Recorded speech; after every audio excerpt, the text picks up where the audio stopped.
You hear so many people say that shooting was bad because that other guy was unarmed. So then let's talk today about some really surprising reasons of where you can typically legally shoot an unarmed man. But first, it's freaking cold outside. It's in the low 30s out here and it's very windy. Let's get ourselves a fire started. We're gonna get the wood burning stove fired up in my little cabin on my property.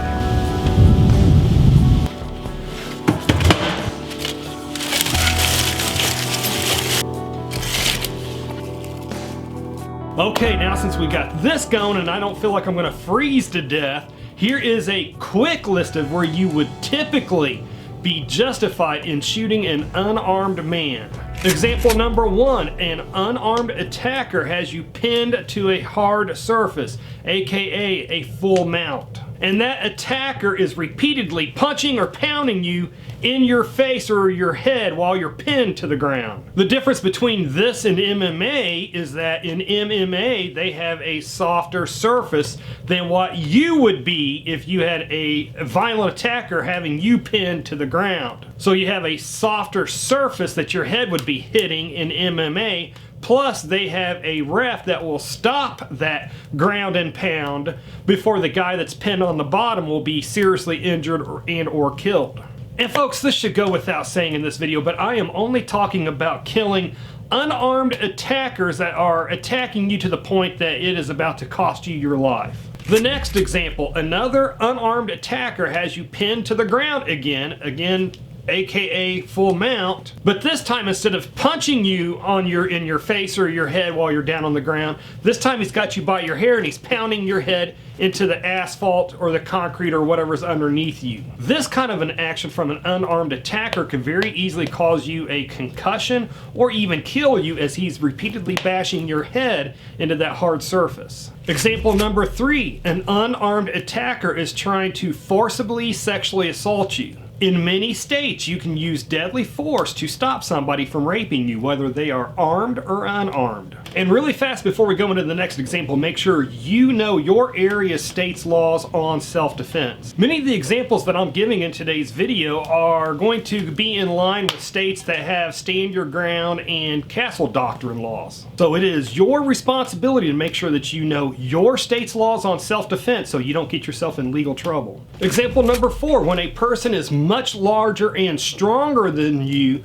begins to violently assault you. In many courts, this is called disparity of force. So if you can truthfully articulate that that person was actually big and bad enough to kill you with his bare hands, and when you can truthfully articulate that your smaller size would prevent you from stopping him from killing you with his bare hands, in many areas you would be justified in shooting that unarmed attacker in order to save your life. Example number 5, you are physically handicapped and older and your attacker is not. Again, this one falls underneath the disparity of force rule that a lot of courts recognize. Many courts recognize that a younger attacker that is not handicapped will be able to easily seriously injure an older person who is handicapped. Simply put, the older and more feeble that you are, then the easier it would be for an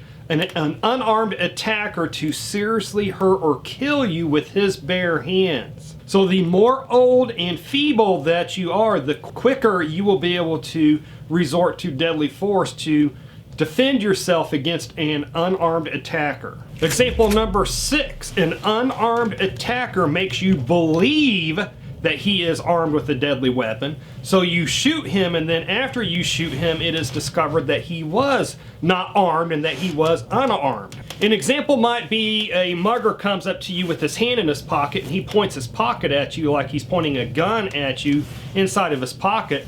Most courts would say that that was reasonable for you to be in fear for your life, therefore it would be reasonable to use deadly force against that guy, and it wasn't until afterwards that you found out that he wasn't actually armed with a deadly weapon.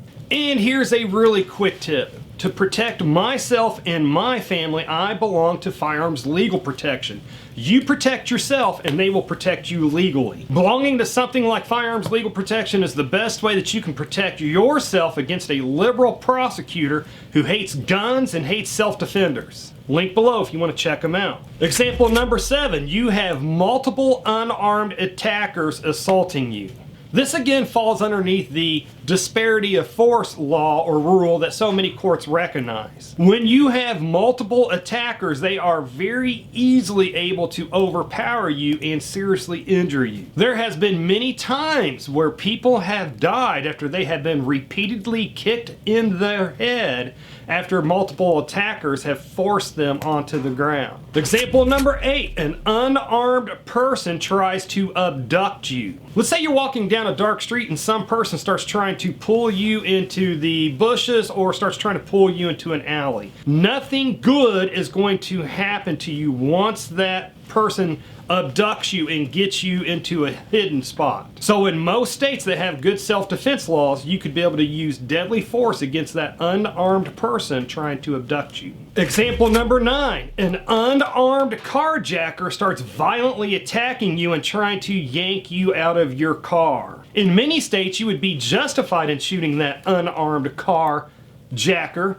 and that's because you don't know at that moment in time, you don't know what that carjacker's plans with you are once he gets you removed out of that car. Plus, once he does get you out of that car, you will probably be injured by that point and not be able to move or escape as quickly as you normally could. So your risk of getting run over or more seriously injured by that unarmed carjacker is even higher. And before we move on to the next example, let's talk about when we don't shoot an unarmed attacker.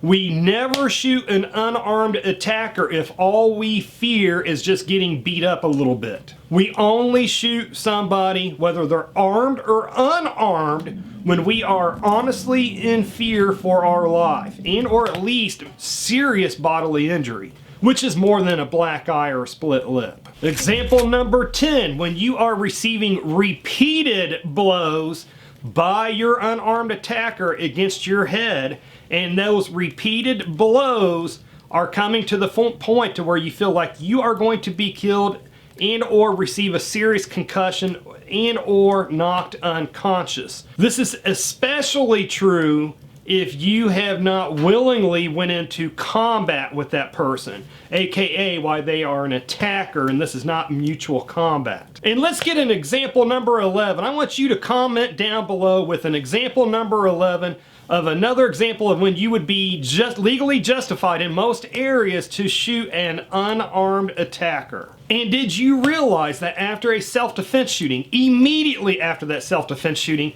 you will more than likely have a few moments there where you are completely stunned and don't quite know what to do next, and a liberal prosecutor will probably try to use that against you to try to paint you as a cold-blooded murderer to put you into prison for decades. So to learn what most people don't know about this, then click on the video that should be appearing on the screen just about now to learn that powerful knowledge. Anyways folks, this wood burning stove is starting to get too warm for me. I do need to tend to it. And if you made it this far, hey, thank you very much for watching. And I pray that you have a good night.